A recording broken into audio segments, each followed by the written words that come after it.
रोटी कपड़ा मकान के साथ कोई सबसे जरूरी चीज है तो वह चैन की नींद, जो कि पंखे की ठंडी हवा में ही आ पाती है। और इस पंखे का इस्तेमाल गरीब की झोपड़ी और हर अमीर के महल में किया जाता है। इसलिए आज मैं आपको दिखाऊंगा कि वही पंखा भारतीय लोकल फैक्ट्री में कैसे बनाया जाता है। तो पंखा बनाने के लिए सबसे पहले पंखे की बॉडी तैयार की जाती है, जिसके लिए उसका सबसे पहले निचले वाला हिस्सा तैयार किया जाएगा, जिसके अंदर यहाँ पर एक मशीन की सहायता से छोटे छोटे छेद किए जाएंगे। और ये छेद इसलिए किए जाते हैं ताकि इसके अंदर पंखे की पंखड़ी फिट हो सके। इसके बाद इसको बफिंग प्रोसेस के लिए भेजा जाएगा। इसके अलावा यहाँ पर छोटे मोटे और भी बहुत सारे प्रोसेस होते हैं। अगर मैं वो सारे प्रोसेस डालता तो वीडियो लंबी हो जाती। तो देखिए, बॉडी का निचला हिस्सा तैयार होने के बाद उस पर पाउडर कोटिंग की जाएगी और एक एक करके सारे के सारे हिस्सों पर ऐसे पाउडर कोटिंग करने के बाद एक लंबे से डंडे के ऊपर टांग दिया जाएगा। और सारे पंखों के तैयार हिस्सों को एक डंडे पर टांगने के बाद इसको एक बड़े से ओवन के अंदर डाला जाएगा, जिसको आप वही काम भाषा में हीटर कह सकते हैं। जब तक यहाँ पे हमारा पेंट पक्का होता रहता है तब तक तैयारी की जाती है यहाँ पे पंखे की मोटर बनाने की, जिसके लिए एक लोहे का बड़ा सा सांचा ले लिया गया, जिसके अंदर स्टैंपिंग की सहायता से छोटे छोटे प्लास्टिक के पिप्पे लगाए जा रहे हैं। और इसके बाद इसमें करंट पास करने के लिए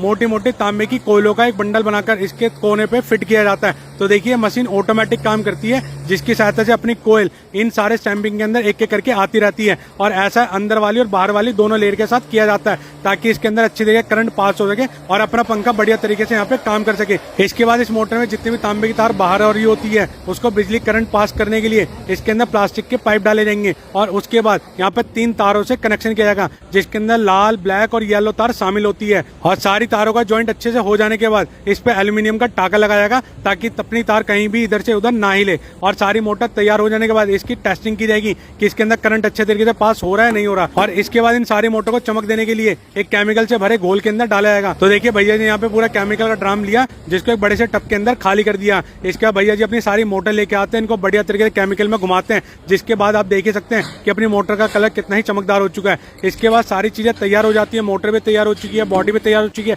तो अब यहाँ पे बारी आती है असेंबली करने की, जिसके लिए सबसे पहले मोटर के अंदर एक डंडा लगाया जाता है, जिसकी सहायता से आप इसको अपनी छत के ऊपर टांग सकते हैं। और इसके बाद बारी आती है अपनी मोटर को घिसाई करने की। तो देखिए, एक बढ़िया से पत्थर वाले रगड़ के ऊपर इसको अच्छी जगह रगड़ा जाता है, जिसके बाद अपनी मोटर के चारों तरफ अच्छी चमक आ जाती है। और इसके बाद अपनी मोटर को लाया जाता है बेरिंग फिट करने के लिए, जिसकी वजह से अपनी पंखड़ी गोल गोल घूम पाती है। तो देखिए, बेरिंग को भी अच्छी जगह फिट करने के बाद यहाँ पे इसको ले जाया जाएगा बाकी नट पेच कसने के लिए। और ये वही नट पेच है जिसके ऊपर यहाँ पे पंखड़ियां कसी जाएंगी। तो देखिए, भैया जी ने 2-2 पेच लिए और इसके ऊपर अच्छे तरीके से फिक्स कर दिए। और ये भी काम ऑटोमेटिक तरीके से किया जाता है। तो देखिए, अब तैयार हो जाने के बाद इस ऊपर वाले हिस्से को लिया जाएगा और पंखे की मोटर के साथ अच्छे तरीके से फिक्स कर दिया जाएगा। इसके बाद अपना नीचे वाला हिस्सा होता है, उसको और सुंदर बनाने के लिए उसमें रंग बिरंगी यहाँ पे जालियां लगा दी जाती हैं, जिसकी वजह से अपना पंखा बहुत ज्यादा सुंदर लगता है। और इसके बाद इसके चारों तरफ एक रिंग लगा दी जाती है, जिसकी वजह से हमारा पंखा यहाँ पर घूम पाता है। तो देखिए, सारी चीजें अच्छी तरीके से असेंबल हो चुकी है। अब इसके बाद बारी आती है इसको अच्छी तरीके से पैक करने की, जिसके ऊपर यहाँ पर नटों से सील लगाई जाएगी। तो देखिए, यहाँ पे एक एक नट लिया गया है